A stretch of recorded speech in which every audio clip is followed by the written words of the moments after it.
2700 उम्मीदवारों में से सबसे डेड ऑनेस्ट उम्मीदवार है कॉमरेड ओम प्रकाश। कॉमरेड ओम प्रकाश जी आपके बीच में हमारे प्रत्याशी के रूप में हैं। हरियाणा की भिवानी विधानसभा सीट पर इस बार लेफ्ट वर्सेस राइट की सीधी लड़ाई है। ये इकलौती ऐसी सीट है जहां इंडिया अलायंस का नॉन कांग्रेस उम्मीदवार मौजूद है और वो उम्मीदवार है मार्क्सवादी कम्युनिस्ट पार्टी के कॉमरेड ओम प्रकाश। पिछले 10 साल से मैंने रात दिन लोगों के बीच में लगाया है और तमाम 36 बिरादरी हमारे हरियाणा में हैं और सभी धर्मों के लोगों के मैंने मुद्दे उठाए हैं, किसान के, मजदूर के, छात्र के, नौजवान के, महिलाओं के और व्यापारियों के। इन्होंने 2014 में अपनी बैंक की नौकरी त्याग कर आम जनमानस के संघर्ष का काम किया। आइए सुनते हैं ओम प्रकाश ने द वायर के साथ इंटरव्यू में क्या कहा। नमस्कार, मेरा नाम है जीशान कास्कर और आप देख रहे हैं द वायर। अभी मैं बैठा हूँ हरियाणा में। हरियाणा के चुनाव के लिए सिर्फ 4 या 5 दिन का समय बचा हुआ है और हालात यहाँ पर गर्म हो चुके हैं। सारी पार्टीज़ अपना दाव लगा रही है। मैं बैठा हूँ हरियाणा की भिवानी सीट में, भिवानी असेंबली कॉन्स्टिट्यूंसी में। इस कॉन्स्टिट्यूंसी की ख़ास चीज़ ये है कि यहाँ पर 90 में से एक सीट जो कांग्रेस ने किसी और पार्टी के लिए छोड़ी है वो है communist party of India, Marxist, इस पार्टी के लिए। सो इंडिया अलायंस यहाँ पर इस तरीके से है कि 89 सीट्स कांग्रेस लड़ रही है और 1 सीट सीपीएम लड़ रही है। तो आज उसी 1 सीट के बारे में चर्चा करने के लिए हमारे साथ खुद इंडिया अलायंस के और सीपीएम के नेता प्रत्याशी ओम प्रकाश, कॉमरेड ओम प्रकाश जी हमारे साथ हैं। नमस्कार, आपका स्वागत है द वायर में। और दर्शकों का स्वागत करते हैं, धन्यवाद करते हैं। ओम प्रकाश जी, सबसे पहली बात कि 37 साल बाद सीपीएम को चांस मिला है कि यहाँ पर अपना एमएलए बनाए, तो आप कितना कॉन्फिडेंट है? क्योंकि इतने साल का दौर चला गया है कि आपको लगता है जनता आपकी पार्टी के साथ उतना रिलेट कर पाएगी? देखिए जिशान भाई, यहाँ 35 साल से 36 साल से मैं संघर्ष कर रहा हूँ। बैंक में नौकरी करते हुए भी मैंने संघर्ष किया है किसान, मजदूर और सामाजिक मुद्दों को लेकर के।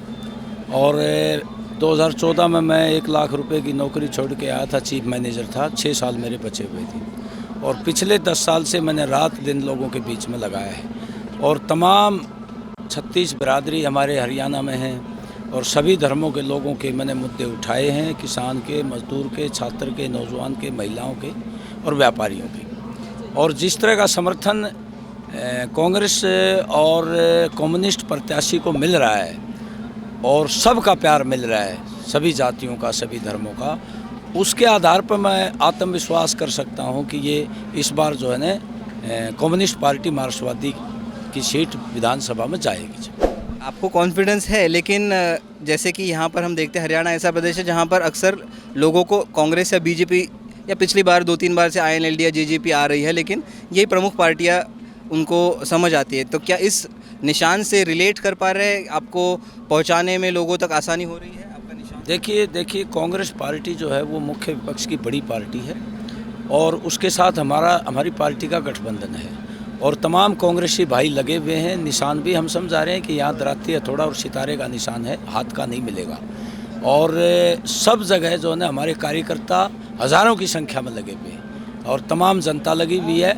हम ये जो निशान है बिल्कुल समझा पाएंगे और तमाम जो किसान, मजदूर, व्यापारी, महिला, छात्र, नौजवान सब हमारे साथ खड़े हैं। सर, ये चुनाव एक ऐसे दौर में हो रहा है जब इसके पहले के 5 साल जो थे वो एकदम संघर्षपूर्ण रहे। किसानों ने भी बहुत आंदोलन किया, आपने भी, मैंने पढ़ा, बहुत आंदोलन किया। तो थोड़ा सा उसके बारे में आप बताएं कि वो आंदोलन कैसा था और क्या उसकी वजह से इस क्षेत्र में, क्योंकि ये शहरी क्षेत्र, उसमें फ़र्क पड़ेगा?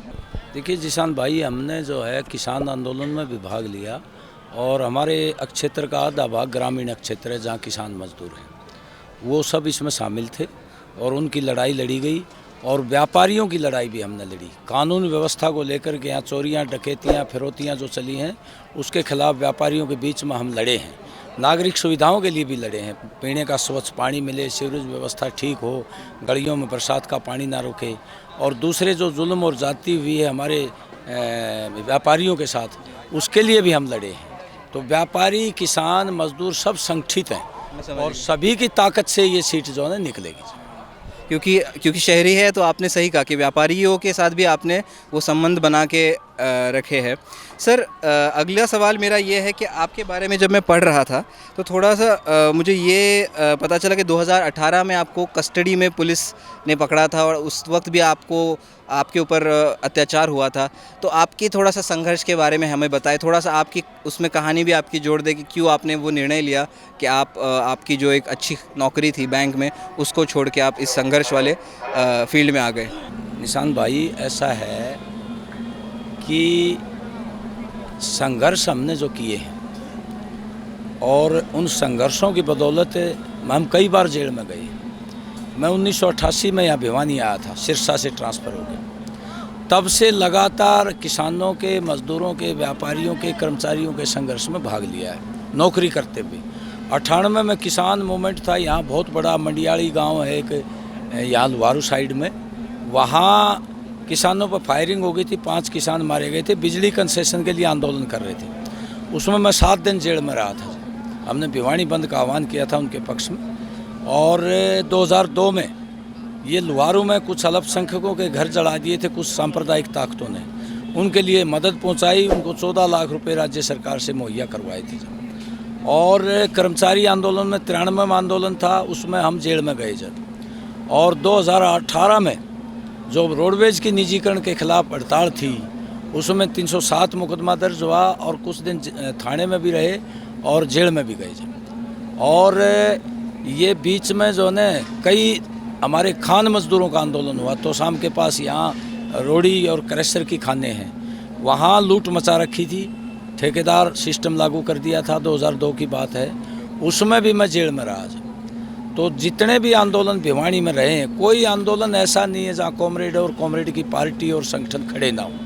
यानी कि आपकी पार्टी, बिल्कुल मैं अभी पढ़ रहा था कि 37 सालों से आप विधानसभा में नहीं है, इसके बावजूद आपका जो संघर्ष है वो बिना किसी पॉलिटिकल रिक्वायरमेंट के आपने जारी रखा।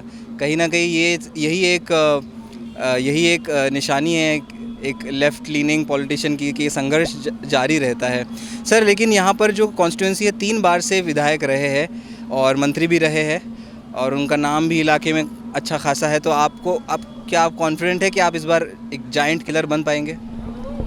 देखिए भैया, ऐसा है कि मैंने कभी आंदोलन करते हुए आकांक्षा नहीं पाली कि मैं कोई राजनीति में बड़ा आदमी बनूंगा या विधायक बनूंगा। मैंने जनता से लगाव रखा है और एक कम्युनिस्ट होने के नाते मैंने उनसे संबंध रखा है।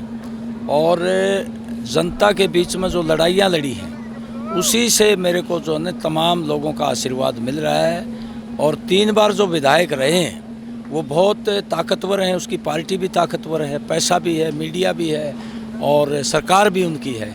लेकिन उन्होंने जनता की बड़ी भारी उपेक्षा की है और जनता की उपेक्षा करने की वजह से लोगों का झुकाव ये है कि भाई ये आंदोलनकारी आदमी है और इसने संघर्ष किया लोगों के साथ मिलके, इसको आजमाया जाए एक बार। तो इसलिए वो चुनौती जो बड़ी थी, वो जनता ने मेरी चुनौती आसान कर दी है और इस बार जनता की जीत होगी और निश्चित तौर पर बदलाव आएगा भिवानी शहर में। और भिवानी शहर का एक तरह से हम काया पलट कर देंगे लोगों के सहयोग से। Thank you so much comrade Om Prakash ji. मेरे सवाल यहाँ पर ख़त्म होते हैं। हमें समय देने के लिए, वायर के समय देने के लिए धन्यवाद। मेरी तरफ से इतना ही। मेरा नाम है ज़ीशान कास्कर, आप देख रहे हैं द वायर। धन्यवाद।